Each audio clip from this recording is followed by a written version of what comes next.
La sophocratie pour une sagesse active est l'œuvre de Dr Ibrahim Lopo, l'invité de la page culture, qui, je rappelle, est enseignant-chercheur, également ingénieur. Vous êtes au niveau de l'administration publique ivoirienne. Merci d'être avec nous. Je vous retrouve avec plaisir pour parler de sophocratie. Alors, dites-nous, avant de parler de sophocratie, ce thème qui est nouveau, mais vous l'avez défini, on va suivre ensemble le résumé de votre ouvrage, résumé fait par Serge Pacom Didi et Franco Adieu. On suit et on en reparle. La sophocratie, ramenant au sophos latin, entendez la sagesse manifestée dans le pouvoir. Nous sommes à la 3e édition des Journées de l'expérience du ministère de la fonction publique et de la modernisation de l'administration. Ibrahim Lopo, ingénieur, enseignant, chercheur, conseiller technique, présente sa toute première œuvre littéraire, La sophocratie. Pour l'auteur, toute relation humaine doit être dominée par la sagesse et structuration du leadership. Le regard, justement, du manager est avisé sur la question. Pour le conseiller technique de la ministre de la fonction publique et de la modernisation de l'administration, l'auteur, à travers son œuvre, inculque à tous des principes et convictions pour une vie professionnelle réussie. Il nous a montré comment avoir l'amour du travail, avoir le travail comme sacerdoce et travailler avec abnégation. Ce que je retiens du livre de Dr Lopo, c'est le travail bien fait, la générosité, l'homofluidité dans le travail. Pour un essai, le coup des maîtres, car l'autorité de tutelle adhère aux valeurs prônées par le concept de la sophocratie, c'est-à-dire la tolérance, le travail fait avec amour, l'abnégation et la rigueur. La sophocratie peut être une solution, une réponse aux problèmes que nous avons connus et que nous traitons encore aujourd'hui dans notre société. Toutes les réponses aux problématiques que nous vivons ici sont aussi dans ce livre, qui est tout petit, mais qui est dense. Fruit d'une longue réflexion sur le concept de la sophocratie, cet ouvrage de 94 pages propose une société nouvelle dans laquelle les lois et principes transcendantaux sont compris et acceptés par tous les citoyens. Voilà, 94 pages, très riches, très denses. Alors, dites-nous, nous sommes dans un monde en quête de valeurs, vous le savez. D'où vous est venue l'idée d'un tel courant de pensée philosophique, la sophocratie? La sophocratie, merci madame. Nous avons constaté que le monde connaît et a connu plusieurs systèmes. Et la démocratie, aujourd'hui, est l'un des systèmes adoptés de façon unanime pour eux. Donc, mais nous constatons également que les crises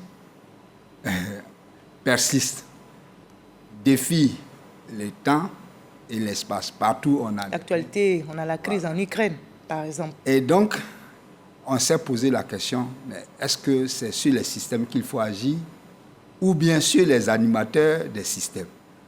Et en sophocratie, nous proposons qu'on puisse agir sur les animateurs des systèmes. Donc l'homme, agir sur l'homme. Ouais. Le rendre sage, c'est ça. Alors, donc, donc, que nous devenions tous sages, si on vous suit. On est donc dans un monde, comme je l'ai dit, en quête de valeur. La perfection, pour moi, et tout le monde est d'accord, n'est pas de ce monde. Alors, loin d'être pessimiste, pas du tout. Votre cause, ne pensez-vous pas qu'elle est d'avance perdue? Je ne crois pas, sinon je ne l'aurais pas publié. D'accord. Et théorie et pratique, vous savez. Oui, je peux vous donner juste une petite illustration. Prenons un pays comme la Suisse. Nous voyons au niveau de la discipline, par exemple, traverser une route, vous ne verrez jamais un Suisse authentique traverser une route sans le feu vert piéton. Mais par contre, nous, on sera à l'aise de vérifier qu'il n'y a pas de voiture et puis traverser là où nous voulons. Mais ça ne veut pas dire qu'ils sont plus intelligents que nous. Ou plus disciplinés. Non, ils ne sont pas plus intelligents, mais ils ont intégré que c'est normal qu'on traverse. Donc nous pensons que si nous faisons des citoyens qui vont intégrer comme normal les valeurs que nous voulons incarner dans notre société, nous pourrons y arriver. D'accord. Alors, on a tous des défauts et limites. Comment devenir sage, comme vous le dites, comment devenir donc Sophocrate, pour bien le prononcer, et donner le pouvoir à la sagesse, parce que c'est ce que vous nous demandez, donner le pouvoir à la sagesse dans nos rapports. Vous avez parlé tout à l'heure des rapports familiaux, rapports au milieu professionnel, rapports au niveau conjugal. Alors, comment donner le pouvoir à la sagesse? Oui, je voudrais vous exposer deux principes. D'abord, l'engagement du Sophocrate. Le Sophocrate dit qu'il s'engage à être généreux et tolérant et qu'il va travailler avec amour, rigueur et élévation d'esprit. Et il pense qu'il doit être respecté que si lui-même, il respecte cet engagement. Vous voyez?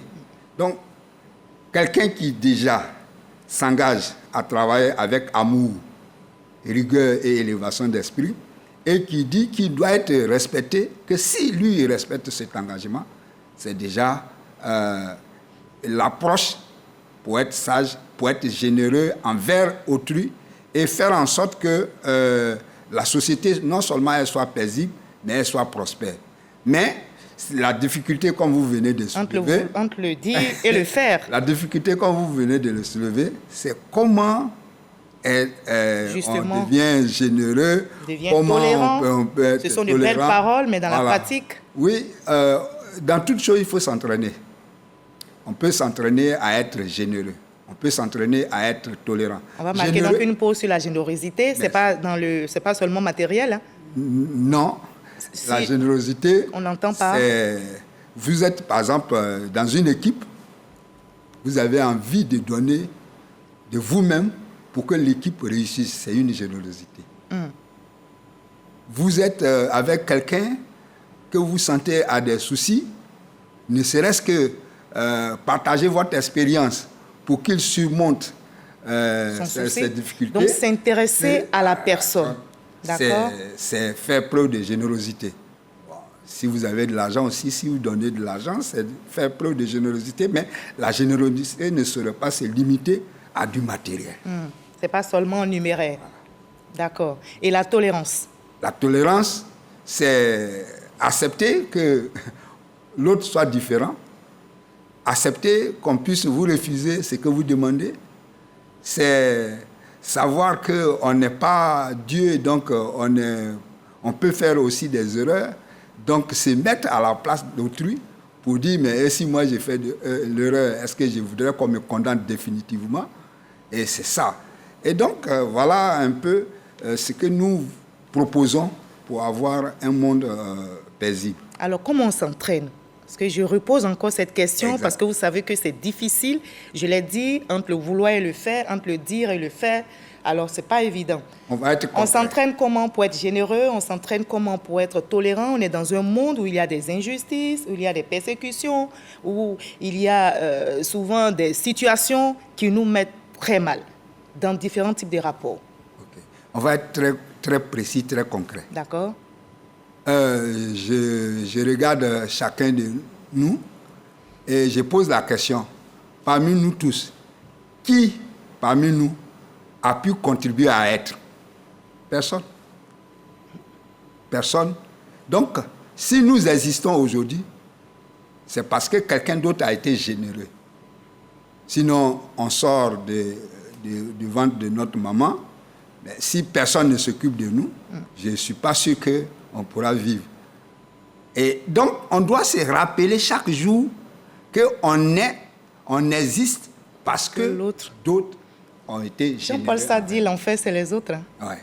Donc, à force de se remémorer qu'aujourd'hui, même si on parle de moi en disant oui, je suis Marie-Laure, la grande journaliste, mais Marie-Laure, la grande journaliste, là, et il a fallu que quelqu'un... Est-ce qu'effectivement, il y a en régie, il y a un grand réalisateur, il y a une grande réalisatrice là-bas, un chef d'édition, effectivement, toute une équipe. Voilà. D'accord. Et maintenant, pour être tolérant, comme je l'ai déjà dit, il faut se rappeler qu'on n'est pas parfait. Seul Dieu est parfait. Et donc, la question qu'on se pose, c'est est-ce que si moi je suis dans une situation d'inconfort vis-à-vis d'autrui, est-ce que je souhaite qu'on m'expose pendant tout ce temps ou bien pendant longtemps? Je ne crois pas que quelqu'un veuille qu'on l'expose quand il est dans une situation d'inconfort. Donc, sachant que quand on est dans une situation d'inconfort, on ne souhaite pas être exposé. Il faut en faire de même pour l'autre. Voilà. D'accord. Donc, la sophocratie, pour résumer, met l'homme au centre de tout. Oui, la sophocratie, pour résumer, comme vous dites, c'est une école qui veut qu'on valorise, on voit l'homme. Et c'est l'homme qui, en fait, la société, c'est l'homme. Donc, dès l'instant où on amène l'homme à donner sa pleine capacité, on contribue à construire une société meilleure. Et vous avez dit, c'est aussi une complémentarité à la démocratie. Exactement. Pour conclure rapidement. C'est une complémentarité à la démocratie parce que, en démocratie, si tout se passe bien, on fait les élections, quels que soient les candidats, si tout se passe bien, il y aura un élu. Donc, nous disons que la démocratie ne résout pas le problème d'aptitude. Ça veut dire quoi? Si les gens qui se sont présentés, si les élections se passent correctement, sans tricherie, il y a forcément un élu. Donc, quel est le plus que la sophocratie? La sophocratie dit, avant d'arriver à là, il faut s'assurer qu'on va avoir un apte. Parce qu'on a des appels d'offres où les sociétés... et puis voilà. Donc, l'aptitude à être ce qu'on veut prétendre pour lequel on est élu. C'est ça. Un bel exercice. Vous êtes enseignant, que vous allez réussir, j'imagine. Quand la sagesse, quand le pouvoir, prend le dessus, sinon quand la sagesse a le pouvoir dans nos relations, qu'est-ce qu'on gagne et qu'est-ce que la communauté gagne, pour conclure rapidement? Quand la sagesse prend le pouvoir sur chacun de nous, dans les relations, on obtient un monde paisible, un monde de mérite et un monde prospère.